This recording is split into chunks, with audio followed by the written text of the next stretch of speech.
parce que nekkoon nga ci ay élections yu nga xam ne en tout cas wër ngeen le Sénégal bokk na ci même législative yi nga xam ne moom la ñu weesu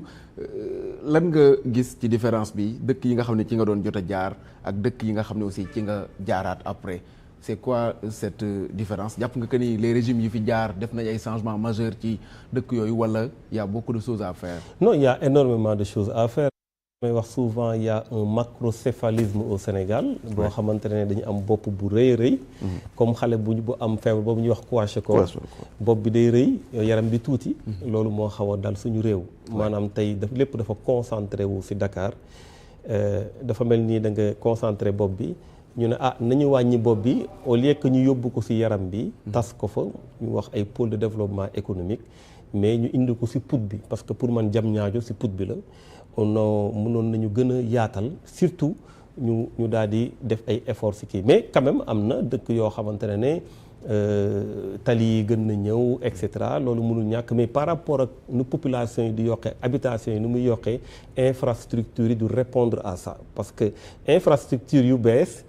du loo xamante ne lu extraordinaire la war a doon. parce que c'est un devoir de tout régime bu def dara mënul ñàkk population su yokku infrastructure yi dafa war a yokk tey su dee da nga doon dem benn dispensaire boo xam ne bu ndaw la et cetera dëkk ba dem ba rëy war nañ laaj hôpital niveau yi war na yokku et cetera su doon benn école la école ba war nga construire ay salle de classe war nga defaat beneen école c'est naturellement comme ça que ça doit se poser mais soo doon xool le parallélisme entre augmentation population bi ak augmentation wu infrastructure yi da ngay gis ne des na. Mais je pense que c'est des efforts à faire, surtout pour fixer les populations, parce que c'est ça qui va permettre de désengorger la capitale. Fixer population yi man dama yàgg gis ne ñu bëri fu ñu dëkk dañ ci am fierté. maanaam tey sooy xool tabaski jotee gars yi dañuy bàbbee ku dem tabaski seen kër et cetera. Voilà léegi nag su doon da nga am loo xam li ngay wut fii su doon am nga ko foofu di nga mën a toog foofu loolu mooy mën a fixer les populations et loolu dafa laaj liggéey bu yaatu. Bien sûr dinañ ñëw en profondeur sax ci côté boobu wàllum koom mais dañuy ñëw un peu ci politique wala justice lañ koy dippee parce que démb gis nañu le premier ministre Ousmane Sonko mais le sénégalais Ousmane Sonko parce que moom nee na dafa wax en tant que comme sénégalais yëpp ku nga xam ne dafa am ay jafe-jafe dem ci yoon mu am dossier boo xam ne daanaka 2023 la dooroon bëri ay péripéties yoo xam ne xew na ci mbir mi ba bi nga xamee ne ci la def rabat d'arrêt Cour suprême après chambre réunie yi daal di dàq rabat d'arrêt boobule donc mu nekk condamnation bi nga xam ne moom lañ ko condamné woon ci appel bi moom la ñu continuer muy 6 mois ak li nga xam ne moo di amende bu 200 millions par rapport ak sortie bi nga xam ne moom la def démb déjà dañuy ñëw parce que communication nga nekk ci noo koy jàngatee le moment ak l'objectif li nga xam ne moom la ci doon viser selon yow. Non man de toutes les façons je pense que sortie bi lu mu si jublu woon mooy surtout wax si loolu parce que leneen lépp je pense que amu si trop lu si am solo. Peut-être li taxoon mu def sortie bi mooy par rapport ak loolu. C'est une sortie maladroite. Parce que non xam nga tey le fait de vouloir dissocier le citoyen le premier ministre le chef de parti c'est très compliqué. Un simple citoyen ne peut pas avoir un rapport et brandir le rapport devant les Sénégalais pour dire que rapport baa ngi nii encore que il faudra vérifier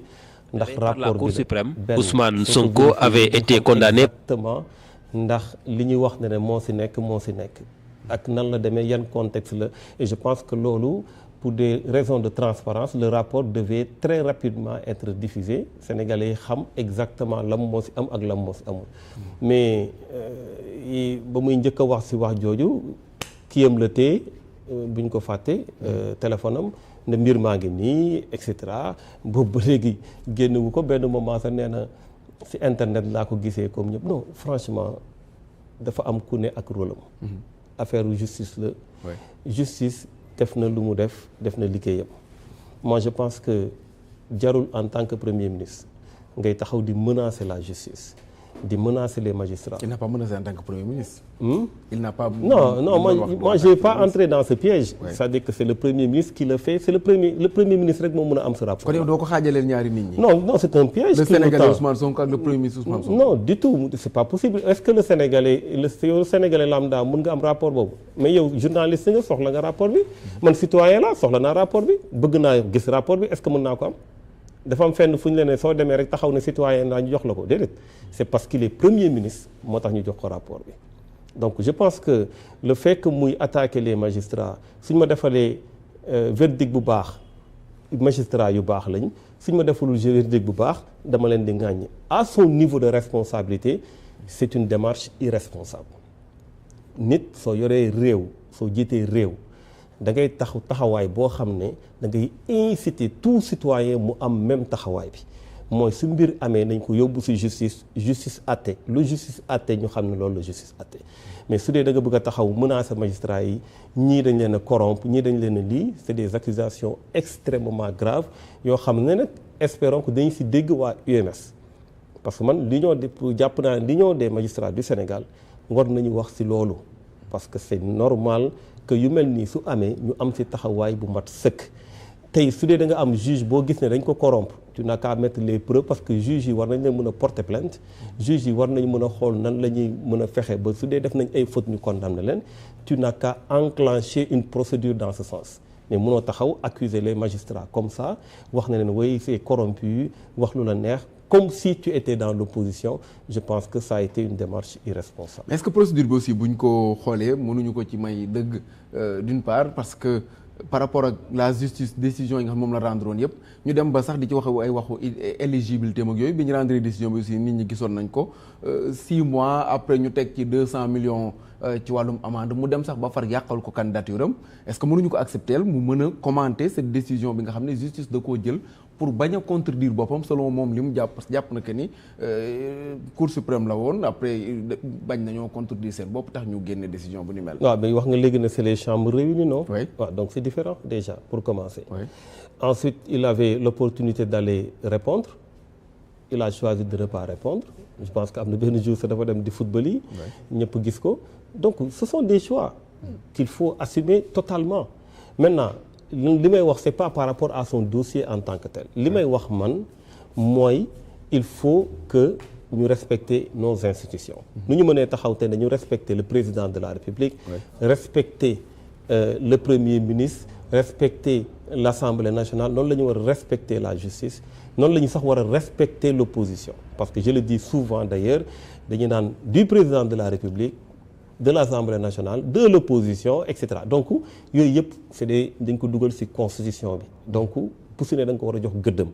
donc jàpp naa ne tey taxawaay bu mu am envers la justice c'est extrêmement grave ensuite il n'hésite pas à dire que en même temps il a une main sur la justice parce que quand il avoue ne man maa joxe vidéo yooyu ñooñu ñu jàpp man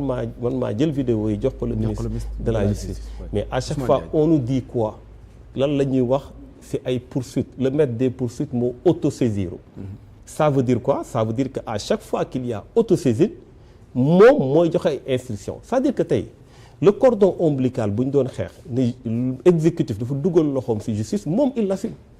Le ministre de la justice fait partie du gouvernement. fait partie du gouvernement. oui waaw. gouvernement bi la bokk bu ñu doon lim tey 25 ministres yi ñu tegoon dañ ko ciy boole moom Ousmane Diagne. mais déggoo lu ma la. est-ce que mën na nekk un ministre à part. non je dis pas ça. oui je dis. On parle de l'autosaisine le maître des poursuites kan la. le procureur c'est le procureur c'est pas le ministre. oui c'est vrai que dans les dispositions de la loi le ministre mën na saisir le procureur mais justement loolu lañ doon wax le fait que l'exécutif mën à travers le parquet jël ay nit. dugal leen kaso invoquer ay articles yoo xamante ne le mandat de dépôt est obligatoire ñu dugal la kaso di wax naan délibéré après xoolal le cas de Bachir Fofana délibéré le cas de Moustapha Diakhaté délibéré ñu continuer di leen mettre dans les mêmes conditions c'est une détention préventive mais dans les mêmes conditions koo xamante ne comme si da nga def dara alors que tu es présumé innocent nga am yow le premier ministre en tant que leader politique bëgg a régler ay comptes jaare la ko ci justice pour mën a régler ay comptes ça c'est inacceptable et ça il y a pas de discussion il l'assume il l'a dit et il dit désormais c'est comme ça mais on est dans quel pays où sont les représentants des droits de l'homme où sont tous ceux qui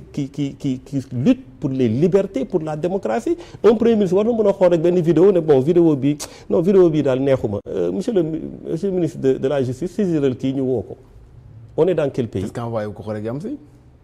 est-ce que envoyé ko rek pour mu am. mais il a dit que c'est lui et puis il a non mais qu'est-ce qu'il a dit à l'Assemblée nationale désormais man maay jël affaire yi en charge waaw Issa l'aveu est la mère des preuves c'est inacceptable donc mënoo yow wax na aussi ma yeggale foofu rek mënoo yow magistrats yi ñooñu la ñuy wax les juges du siège ñooñu c'est des magistrats indépendants ñii y a le cordon ombilical nga ne ma ñaar yëpp dama siy influer maanaam man dama war a accaparer la justice su dee magistrats du siège jël nañ ay décisions yoo xam ne méngoowul ak man li ma bëgg ma ne c'est des corrompus su dee méngoo na ak lu ma bëgg ma ne woy bravo ñii ñu diñ lañu après en même temps tamit ku ma neex mën naa la yóbbu devant la justice parce que man maay saisir le ministre de la justice mu saisir le procureur général saisir le procureur de la république ñu daal di woo waa ji daal di koy yóbbu kaso mais c'est inacceptable on est dans quel pays. nee na li fi baaxoon ci justice bi ba léegi mi ngi fi la fi bonoon mi ngi fi donc cela veut dire que ay changement war na am te aussi changement bi ñu diggee woon ñoom ñi ngi ci yoon bi. changement ba. pour que ñu yoon mën a tëddee njaaxaanaay jàpp na ne dossier bi yoon defu ci liggéeyam ne mu waree. waaw mais déggoo lu ma la wax dama ne c'est pire encore bu njëkk ba sax da nga koy disons da nga koy xalaat ne te moom si boppam wax na ko. ñun dañ ko doon wax. tey le procureur c'est le représentant du président de la République loolu lañ doon wax ñun bien que le président musul taxaw ne dans tel dossier man maa woo le procureur. le président Macky Sall musu ko wax. mais ñun dañ doon taxaw ne moom moo nekk derrière certaines arrestations c'est une supposition.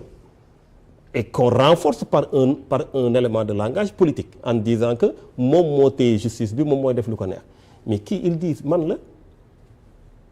kon la ngeen doon mais man la sur la base de quoi c'est-à-dire que man la sur la base de quoi. est-ce que aujourd'hui le premier ministre est le maître des poursuites est-ce que aujourd'hui le premier ministre peut apprécier ban vidéo la ñu war a envoyer ak ban vidéo la ñu war a envoyer est-ce que le premier ministre moom moo war a toog en tant que homme politique. xool ay adversaire am politique am naan wax ji neex na ma bii neexuma bii bu leen ko fi wax bii bu ko kenn répété mais on est dans quel pays mais c'est extraordinaire ce qui se passe dans ce pays et il assume des choses tout en étant totalement irresponsable parce que soo mënoo assumer lu mel noonu dans un pays démocratique et de liberté en disant que man maay tëj lu nit ñi alors que tu es premier ministre et tu es homme politique c'est inacceptable. dafa am loo xam ne le ministre de la justice l'actuel Ousmane Diagne waxoon na ko yàggul dara